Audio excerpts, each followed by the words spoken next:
안녕하세요. 저는 67살 김동철이라고 합니다. 오랫동안 건강보험심사평가원에서 근무하다가 지금은 은퇴 후 시니어 분들께 건강보험과 병원 이용 꿀팁을 알려드리는 일을 하고 있습니다. 오늘은 많은 분들이 헷갈려 하시는 건강보험 적용 범위와 비급여 항목 이야기를 해드리려고 합니다. 혹시 이런 경험 있으신가요? 같은 병원, 같은 의사, 같은 치료인데 옆 사람은 1만 원 내고 나는 8만 원을 냈던 경험. 아니, 왜 나는 비싸지? 하고 의문이 들었는데 그냥 넘어간 적 있으신가요? 아니면 검사를 하러 갔는데 이건 비급여니까 보험 적용이 안 됩니다라는 말 들으셨을 겁니다. 그때 속으로 비급여가 뭐지? 하고 궁금했지만 진료 대기줄 때문에 또 물어보기도 민망해서 그냥 지갑을 열었던 경우 많으실 거예요. 저도 은퇴 전 심평원에서 근무할 때 6070대 분들이 이게 보험되는지 아닌지 몰라서 돈을 더 내는 경우를 너무 많이 봤습니다. 그래서 오늘 그 경계선을 확실하게 알려드리겠습니다. 건강보험이라는 건 쉽게 말해 국가가 병원비 일부를 대신 내주는 제도입니다. 우리가 매달 보험료를 내고 있죠? 그 돈이 모여서 아플 때 치료비를 보조해주는 겁니다. 그런데 모든 진료, 모든 검사, 모든 치료가 다 보험이 되는 건 아닙니다. 여기서 보험이 되는 건 급여 항목, 보험이 안 되는 건 비급여 항목이라고 합니다.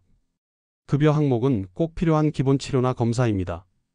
예를 들어 감기 진료, 피검사, 기본 X-레이, 혈압약 처방 이런 건 대부분 급여입니다.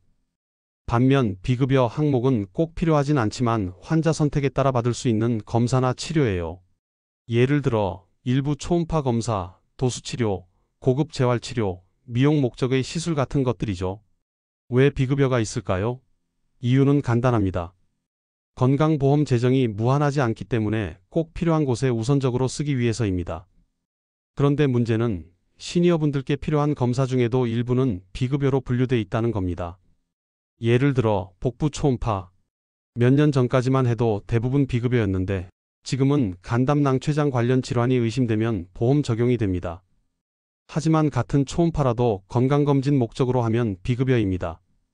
같은 기계, 같은 시간, 같은 의사인데 목적에 따라 금액이 수십 배 차이가 나는 겁니다. 실제로 72세 이정의 어르신의 사례를 말씀드릴게요. 이정의 어르신은 소화불량이 심해서 내과를 찾았습니다. 의사가 복부 초음파를 해보자고 했는데 병원 직원이 이건 비급여라서 8만 원입니다라고 했어요.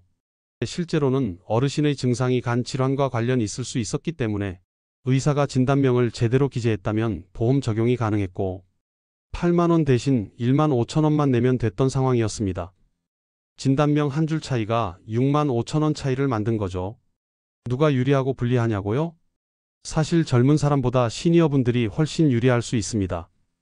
왜냐면 나이가 들수록 보험 적용이 확대되는 항목이 많기 때문입니다. 백내장 수술, 치과 틀니, 임플란트, 일부 건강검진 등이 그렇습니다. 반면 불리한 경우는 예방 목적이나 편의 목적의 치료를 받을 때입니다. 예를 들어 미용 목적의 피부치료, 개인이 선택한 고급 MRI, 단순 피로회복, 주사 등은 대부분 비급여입니다. 그렇다면 응용법을 알려드리겠습니다. 병원에서 어떤 검사를 권유받았을 때 무조건 이렇게 물어보세요. 이거 보험 적용이 되나요? 혹시 적용받으려면 어떤 조건이 필요한가요? 진단명은 어떻게 기재되나요? 이 세 마디가 병원비를 반으로 줄여줍니다. 신청 절차나 준비 서류는 사실 간단합니다. 보험 적용은 대부분 병원에서 바로 처리합니다. 다만 본인 부담금 환급을 받으려면 진단서, 영수증, 진료기록 사본이 필요할 수 있습니다. 특히 나중에 환급 청구를 하려면 영수증 원본을 꼭 챙기세요. 전문가 팁을 하나 드리면 혹시라도 진료 후에 이게 보험이 될 수 있었는데 못 받았다는 걸 알았다면 진료일로부터 3년 이내에 건강보험공단에 환급을 청구할 수 있습니다. 이거 모르고 넘어가시는 분들 많습니다. 정리하겠습니다. 건강보험 적용과 비급여 항목의 차이를 아는 것만으로도 병원비가 절반으로 줄 수 있습니다. 검사 치료를 권유받으면 반드시 보험 적용 여부를 확인하고 필요한 서류를 챙기면 됩니다. 오늘 영상이 도움이 되셨다면 구독과 좋아요, 저장 꼭 해두세요.